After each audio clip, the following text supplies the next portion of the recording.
Hello, COS supporters, and welcome back to another edition of COS Live. My name is Andrew Luce. I will be your host for this episode, and I'm joined by my co-host, Rita Peters, who is also the Senior Vice President for Legislative Affairs. Rita, great to be back with you. How are you doing today?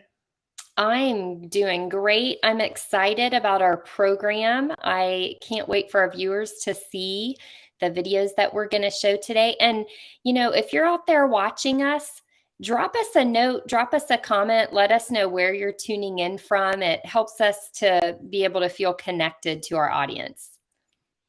Absolutely, and please go ahead and send out a share as well. We need to grow this program and bring more awareness. So send out a retweet, a share, a like, a rumble, wherever you're tuning in from.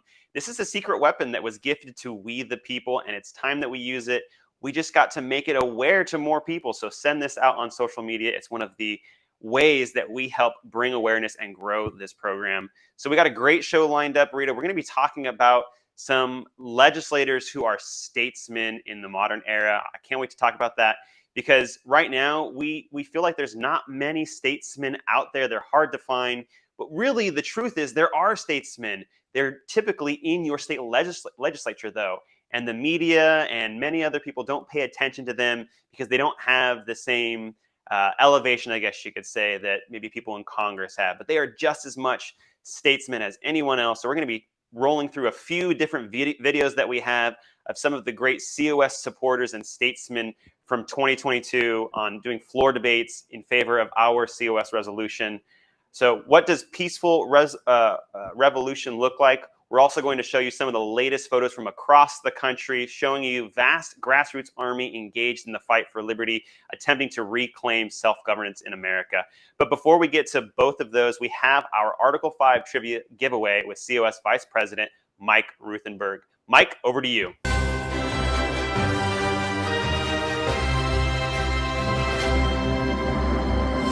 Hello, Rita. Hello, Andrew. Two of my favorite COS people. Thanks for inviting me and having me here to do COS trivia again. Glad to be here. Today's giveaway is going to be a little bit different. Oh, yeah, I got it back here. And this is one of my favorite shirts, the Great American COS shirt. It's got the flag. It's got the logo. We're going to give you one of these shirts in your size. Love the Army Green. If you're the one who answers this question first, if for perchance you really want one of those shirts and you don't win it, just go to shopconventionestates.com and you can get the shirt. You can get the mug I drink out of every day, the Tyranny Never Sleeps mug. There's so many cool things that you can use to talk about and to walk with Convention Estates. So go to shopconventionestates.com and get something if you don't have something already, and you'll be really excited to be able to be sporting that. So here we go with today's trivia. And we're going to talk a little bit about let me back up a little bit. Instead of talking about what Rita and Andrew are going to cover beautifully, our unheralded statesmen, which are state legislators, let me give you our question. First of all, here's some background. On September 25th, 1789, Congress used Article 5 of the convention. Remember, there's two parts. They used the first part, the Congress ability to amend the Constitution, to propose what would later be dubbed our Bill of Rights. That's an important consideration, and many of you know the story, so I think a lot of you will have this answer. Some of you maybe not, but the question is, how many articles or amendments that did Congress send out to the states for ratification? Remember, nothing is truly an amendment until it gets ratified by the states. How many proposals were sent out to the states for ratification? And I will be back. Hint, it's different than the number of amendments that came ultimately to become known as the Bill of Rights. But I'll be back a little bit later to share the answer. Now back to you guys for what I am sure will be a great show. Thanks, Mike. Before we get to our top legislative speeches for 2022, we have a quick look around the country at some of the great activists that we have just helping to grow the grassroots and who are standing up for liberty and self-governance. We have a few photos that have been put together by producer G. We have a 2-minute video for you. Enjoy.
Okay, Rita, we are going to be talking today about some of the great legislative speeches that we have seen this year.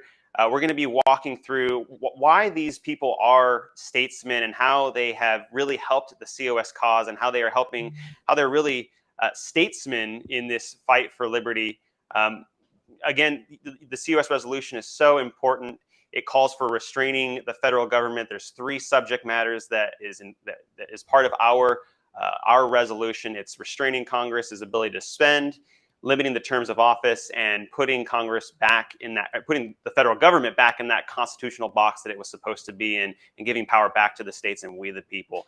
So we have a few that are lined up today. Rita, I'd like to get your reaction on all of these. The first one that we're going to be looking at is from Senator Bittleman from Wyoming. Ladies and gentlemen, I bring you Senate Joint Resolution number 2, Convention of States. This is a joint resolution requesting Congress to call a convention for proposing amendments to the United States Constitution. Typically, we see resolutions that just proclaim we're thinking a certain way or we want to see something happen. Well, this resolution actually does something. It's part of our constitutional process.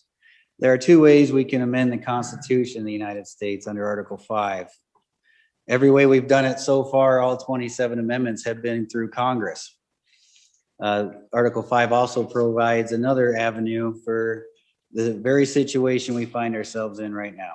And that is when we have a runaway Congress and a runaway judiciary and a runaway executive branch in Washington, D.C. The states can get together and bypass Congress and get together and propose amendments to the Constitution. And that's what this bill does. So ladies and gentlemen, I'll walk you through the bill. Pages 1 through 2, we have our whereases. We can read those to ourselves. The meat of the bill is on page 2, section 1. This is the call for the Convention of States to propose amendments. This is what 15 other states have done. This language is identical to their call. It takes 34 states to get this thing going. Section 1, the legislature of the state of Wyoming hereby applies to Congress under the provisions of Article 5 of the Constitution of the United States for the calling of a convention of the states, limited to proposing amendments to the Constitution that impose fiscal restraints on the federal government, limit the power and jurisdiction of the federal government, and limit the terms of office for its officials and for members of Congress. Now, when I first voted on this, my freshman year in the House in 2017, our national debt was $19 trillion, and it was unfathomable at that time. And we heard the gnashing of the teeth and the crying about run away this, run away that. This thing can't be controlled. We can't do this. There's got to be a better way. We got to elect better people. So we did. We elected what we thought were the right people. Here we are, 2021. $28 trillion is the national debt today. 28 trillion. We are on the wrong track, ladies and gentlemen, and this thing is not going to fix itself. Burying our heads in the sand and hiding from this problem is only going to make it worse. The longer we wait, the worse it's going to get. It's already gotten worse in my short time in office, and we can't do this to our children. We cannot. We cannot let this country continue on this course to ruin. Our federal government is absolutely overstepping its boundaries with the aid of the Supreme Court. So in order to get these branches of government and restore federalism to this country, I believe an Article 5 Convention of States is the method to go. I think it's safer than nullification. We can do both at the same time, but we have to do something. We cannot just sit here and keep kicking the can down the road. What did you think about this speech? Well, Andrew, this is Senator Bo Beitman, who has been a great champion for us in Wyoming. What I love about the speech is that he first lays out the problem. You know, the problem is we have a runaway federal government. It's a great description, sums it up in a few words. That's the problem. Then he talks about the 3 areas of amendment proposals that we would have at a convention of states called pursuant to our resolution. And those 3, of course, are imposing fiscal restraints on the federal government, limiting the power and jurisdiction of the federal government, and setting term limits. And those are the 3 things that we need to do to stop a runaway federal government. So what I love about Senator Beitman's presentation is just how clear it is. He makes it really clear and understandable for people who are sitting in that chamber and maybe hearing about this really for the first time or having it explained for the first time. Great job, Senator Beitman. Mm-hmm. Yeah, I thought it was excellent as well. I like that he worked in how it's a workaround Congress. I always love hearing that because it's something that's driven by we the people and state legislators within their state legislature. So I did like that he brought that in as well. Okay, the next one we have, Rita, this one's from West Virginia. It's Representative Chris Pritt. I rise in support of this resolution. What this resolution does is it allows us to apply for a convention in which West Virginia would have a say in constitutional amendments. And these constitutional amendments would relate to putting restraints on the federal government, term limits, and putting fiscal restraints on the federal government. There's several reasons why I rise in support of this resolution. This is perhaps one of the most important votes we will take as legislators. We have an out-of-control federal government. We have a bureaucracy that routinely acts contrary to the interests of the American people. We have an expanding bureaucracy. We have politicians in Washington that serve basically as long as they want to. And for these reasons and many others, we need to put some brakes on the power and authority of the federal government. Now, one point I want to make is one of the reasons why we need to put restraints on the power and authority of the federal government when it comes to the decisions that they make. Now, one of the most significant provisions of the U.S. Constitution is the Commerce Clause. Now, this is perhaps the one part of the U.S. Constitution that has been abused the most. The Commerce Clause has been expanded to such an extent that there are basically no limits on what the federal government can do for all practical purposes. One case that I will reference is one that came up during the Depression. During the Great Depression, there was the case of Filburn, Wickard v. Filburn. And in this case, essentially what happened was is the Roosevelt administration and Congress pushed through what was known as the Agricultural Adjustment Act. And as part of this act, essentially what the federal government did is they put limits on how much wheat a person could actually be produced. Now, a guy by the name of Filburn, he challenged this law. And as part of the challenge to this law, he said, look, there's no reason to be putting any limits on how much wheat I produce, because a lot of the wheat that I'm going to be producing, I'm going to be using for personal use. He challenged this law. The case went all the way to the U.S. Supreme Court. And you know what the U.S. Supreme Court said? They interpreted the Commerce Clause in such a way that it was interpreted beyond recognition. Essentially, they said that, yes, the federal government could actually regulate how much wheat a person could use for their own personal use. That was an abuse of the power of the federal government. That was far beyond what the framers intended whenever they pushed through and enacted the Constitution of the United States. That's just one example. A more recent example was an expansive view that was taken over the Commerce Clause so that the federal government could claim, and they actually did this, they said, based on the Commerce Clause, you have to buy health insurance. That's how they've interpreted the Commerce Clause. It's gone so beyond what the framers intended that it's beyond recognition. The other thing that this convention calls for is term limits. Well, a lot of people ask, well, don't we have term limits? Isn't that elections? Well, if you look at the statistics, a person's chances of being reelected to Congress is close to 100%. Close to 100%. Those are the chances that somebody's going to be reelected. And what happens is many individuals that end up going to Congress, they just stay there forever and they don't do anything. They do nothing. They don't do anything to limit the power and authority of the federal government. They don't put fiscal restraints on how much we're spending.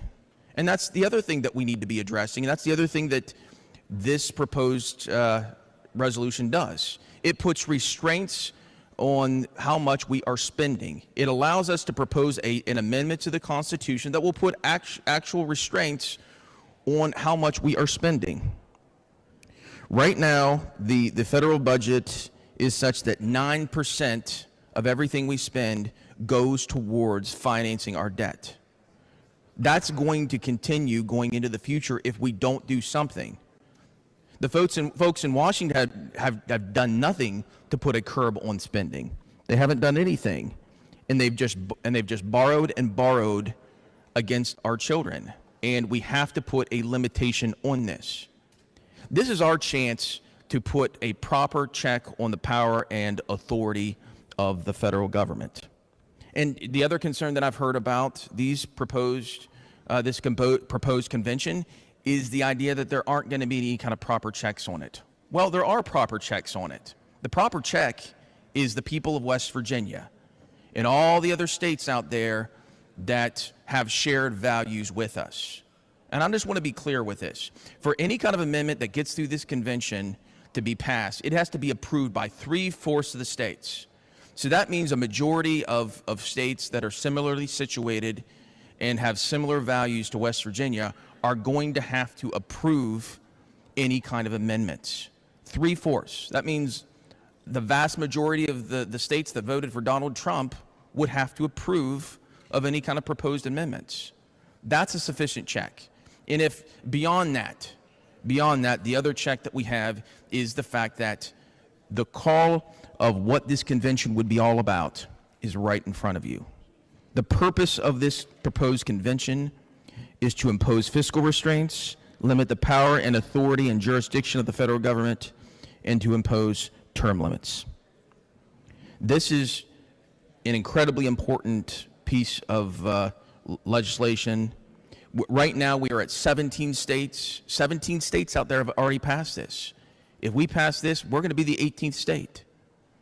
So this is our chance to send a message to Congress and the federal government and the special interests in Washington that we are going to be running the show when it comes to our Constitution and how it's to be interpreted. This is not about changing the Constitution. This is not about tampering with it. This is about restoring the Constitution to what the founders intended. For these reasons, I urge support for the resolution. All right, Rita, we were just listening to Representative Chris Pritt from West Virginia. As the Senior Vice President for Legislative Affairs, what did you think about this speech? Two things I love about Representative Pritt's presentation. First, I love that he starts out right up front by letting his colleagues know that this is one of the most important votes they will take. And I would certainly second that. You know, a lot of measures that come before the state legislatures every year, and there are many, they are, they drown in all of the legislation that they have to consider. But I can't think of anything more important, or very few things that could be more important than the Convention of States resolution, because it really is about preserving our republic, preserving our federal system, preserving the citizens' liberties. And it is about a long game. It doesn't seem maybe urgent at the moment, but it is critical for the states to use their power and pass this resolution to preserve our republic for the future. Second thing I love about Representative Pritt's presentation, he knows his audience so well. You heard him talk at length about the Commerce Clause and how the federal government has completely overstepped its bounds with regard to the Commerce Clause. He describes the infamous case of Wickard versus Filburn, which was really used to create a loophole in the Constitution's Commerce Clause. And all of his colleagues can identify with this. They know what he's talking about when they hear him talk about the federal government's abuse of the Commerce Clause, because this is how the federal government regularly invades the province of the state legislatures and oversteps its bounds. So he's describing the problem so well, and describing the loopholes that have been opened in constitutional language that we now, through the states, have the opportunity to close. Great job, Representative Pritt. I thought it was excellent too, and I like how he starts with way back in history, starting in the Roosevelt administration, and how it's kind of worked all the way up until now. He didn't just focus in on the present; he focused in on how it's been a continuation for many years, the federal government abusing its power.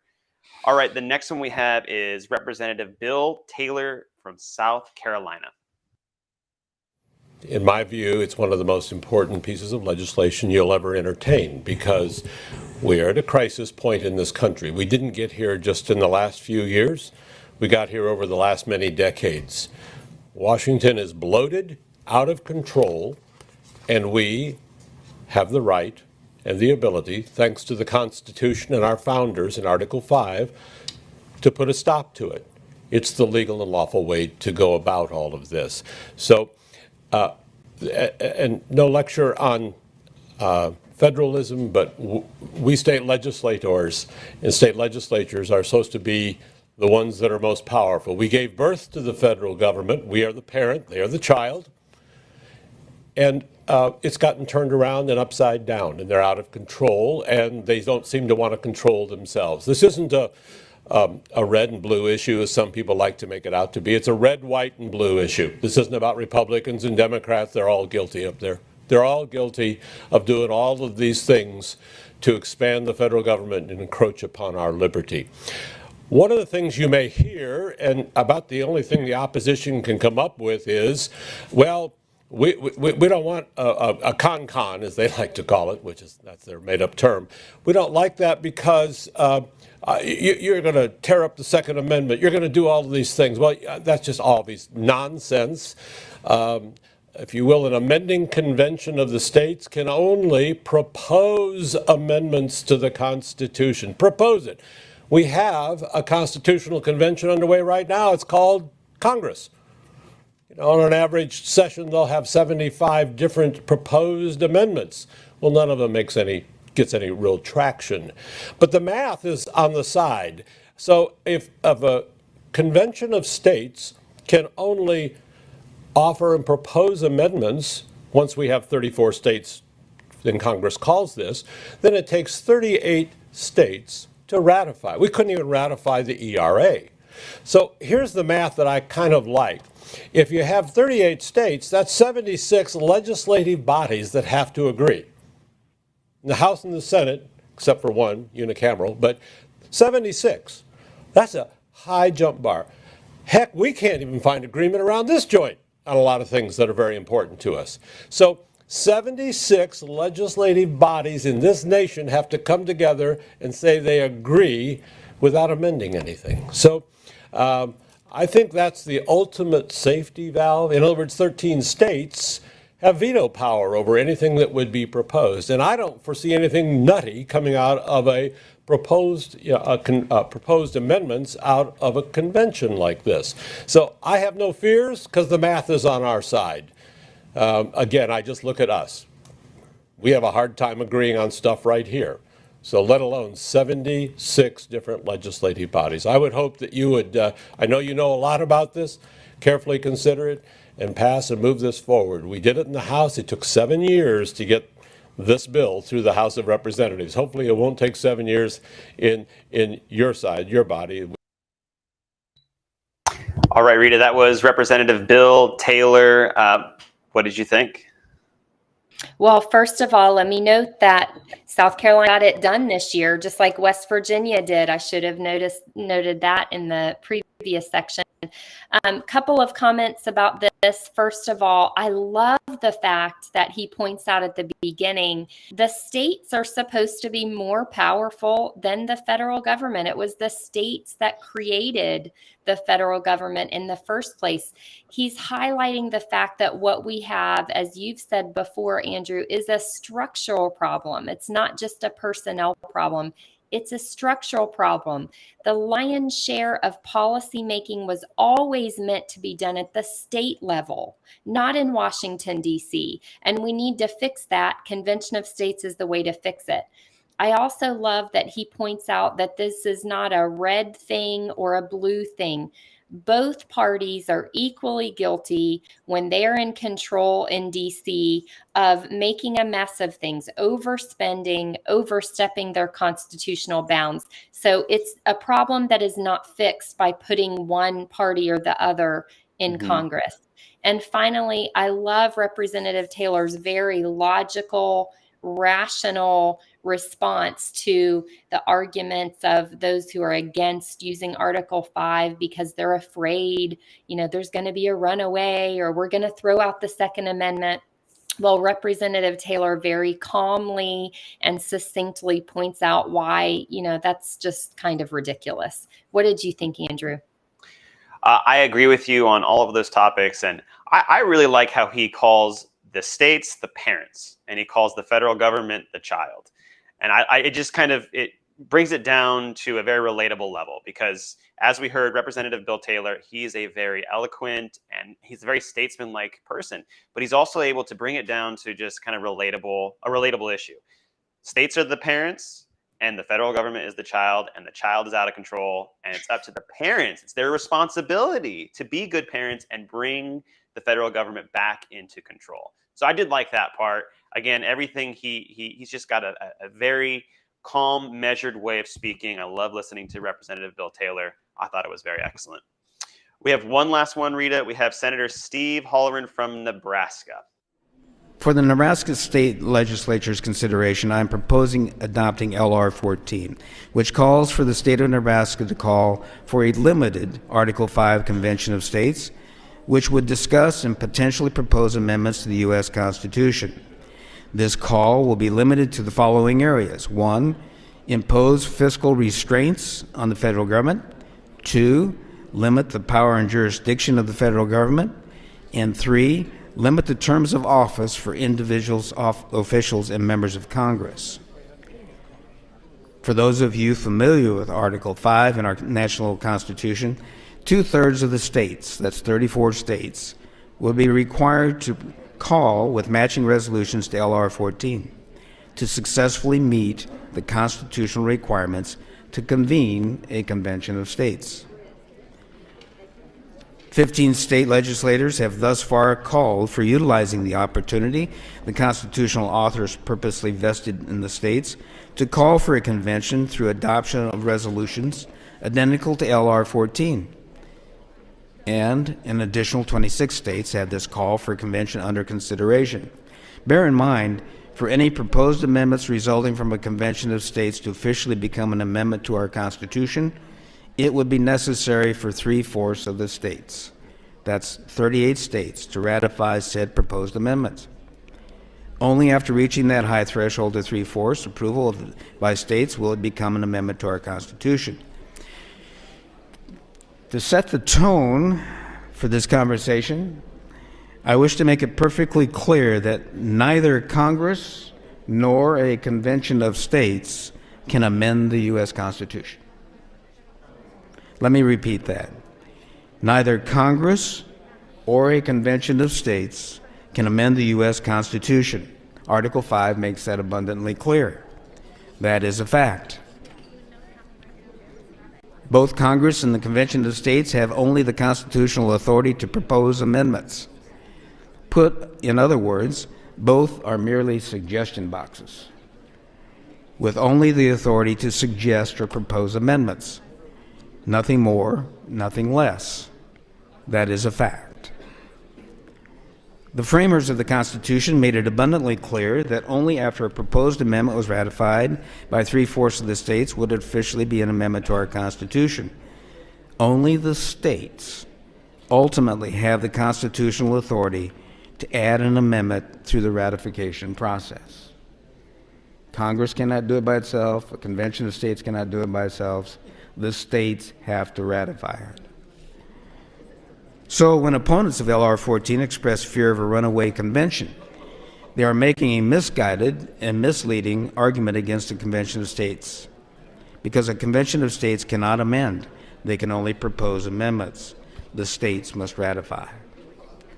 Consequently, when the opponents of an Article 5 Convention of States introduces fear, uncertainty, and doubt, they should shift their argument to a fear of a ratification process. There is only one notable historical record of the states making a ratification misjudgment: by ratifying the 18th Amendment prohibition. After a brief era of prohibition, Congress proposed the 21st Amendment, repealing the 18th Amendment. Over 3/4 of the states then ratified the 21st Amendment. This should be comforting to see that there is a means of making a correction if the country opposes a new amendment. There have been 33 proposed amendments to the U.S. Constitution. 27 of those proposed amendments have been ratified by a minimum of 3/4 of the states. 6 proposed amendments were not ratified. The ratification process works. I look forward to a productive factual debate. I will attempt to answer questions factually, diving into the history of what motivated the framers of the Constitution to give states equal footing with Congress in proposing amendments to the Constitution through Article 5. 1 minute. My goal is to present arguments based upon facts, not speculation.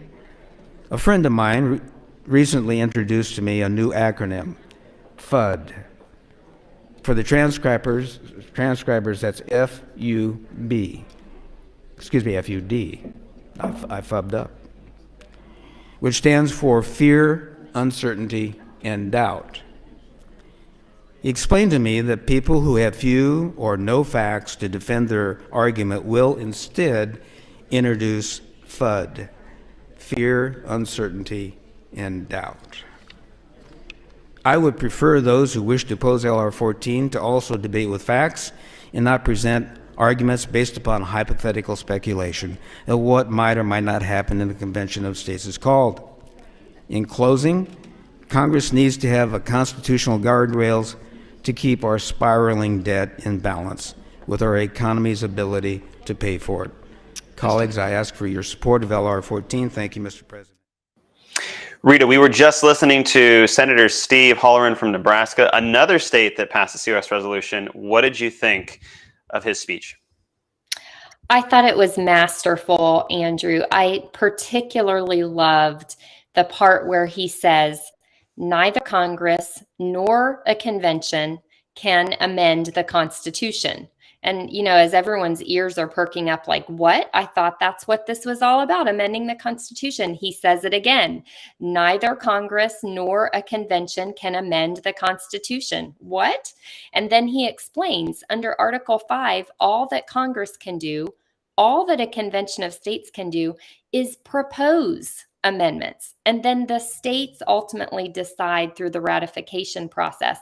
And I just think that is brilliant, because if you talk to people about a convention of states, including a lot of state legislators, what you'll get back from them is that they have this idea in their head that these people go to a convention and what's going to come out is this new constitution that we all have to live under, or new amendments that we all have to live under. And that's not how it works. The only thing Congress or the convention can do is to propose amendments for consideration by the states.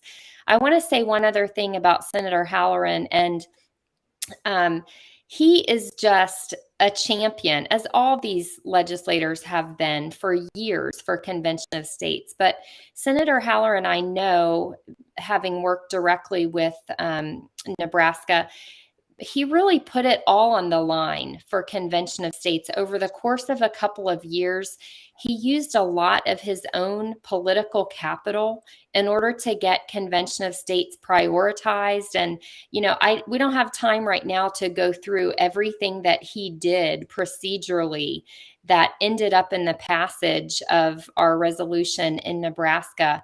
But it was amazing to watch. And you can see, if you knew everything that he did, how strongly he believes in what we're doing and how convicted he is about its importance for the future of our country. And so, in kind of summarizing, because I know this is the last one, I think it's so funny that we did this today, because I was very recently at a dinner, and I was seated next to someone who clearly wasn't really a believer in Convention of States. And he's a person, who is an influencer. And at one point he said to me, I just don't see anybody out there these days who is the caliber of James Madison or George Washington. Do you?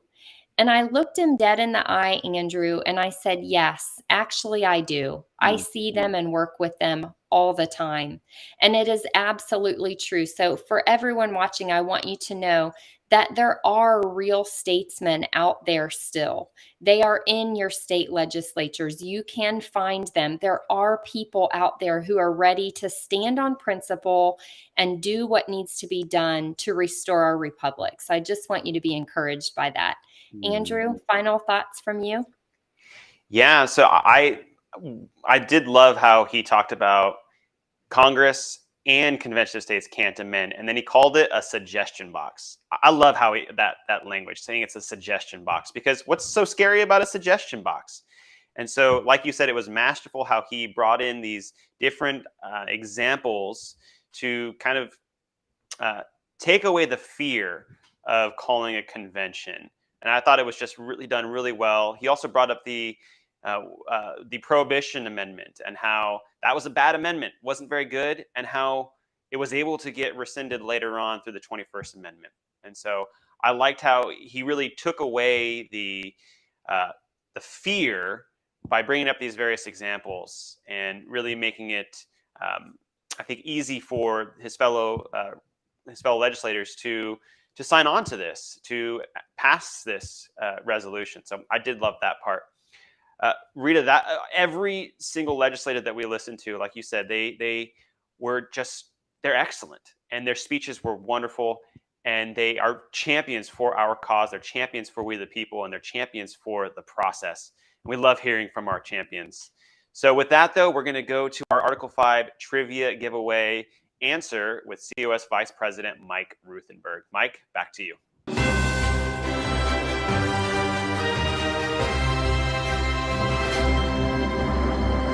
Thank you, Andrew and Rita. It's such an important show to talk about our unheralded statesmen, because I don't know about you, but I do have personal communication with the elected official in my state. My state is far easier. How difficult is it when so many people to be able to have access to that? It's one of the reasons why we want those people representing us, because we have access to them. We can hold them much more accountable than we can our federally elected officials. So now let's go back to our trivia question. You probably recall the question on September 25th, 1789. Congress used Article 5 of the Constitution to propose what would later be called or dubbed our Bill of Rights. How many states or amendment proposals did Congress send out for ratification? The answer, of course, is 12, more than the Bill of Rights. The 10 that were ratified, Articles 3 through 12, were ratified as additions to the Constitution on December 15th, 1791, and became Amendments 1 through 10 of our Constitution. Of course, we know that there are 27 amendments to this date to our Constitution. Article 2 of that package became part of the Constitution on May 5th, 1992. That's a lot of years later, as the 27th Amendment, our last current amendment, which forbids Congress from raising their own pay before the next election. Article 1 is still pending before the states, and if ratified, that amendment would ensure that each member of Congress would not represent more than 50,000 Americans, which is pretty key, especially given what's going on right now. Can you imagine the size of our Congress if this is ratified? Currently, the average congressperson represents about 750,000 Americans. Do you think that'll get ratified? And that's the precedent that if and when the Convention of States proposes a package of amendments, they will be ratified by the states individually, just like the Bill of Rights. What a great safety valve that is. Again, if you didn't win, if you weren't the first one to come up with that, you didn't get the shirt, just go to shopconventionofstates.com, pick up anything you want, and you'll be just like me, walking and talking with the cool Convention of States tags that you're wearing. Back to you, Andrew and Rita. Thanks, Mike. We do this show every week to reach, teach, and activate Americans with the constitutional empowerment gifted to we the people. If you're ready to take your place in our movement to restore the Republic, go to conventionofstates.com and click the Take Action tab to get started. Make sure that you follow Convention of States on Rumble, MeWe, YouTube, Facebook, Twitter, Parler, Truth Social, and Instagram. You can listen to this and other historic legacy content from our podcast. Just search Convention of States wherever you podcast from. You can text START to 54555 if you want to receive important news and updates related to Convention of States. Again, that's START to 54555. Check out the Battle Cry with COS President Mark Meckler every Sunday night at 8 p.m. Eastern Time. We'll see you next Tuesday at 6 p.m. Eastern Time for another edition of COS Live. We've got a country to save, so let's get back.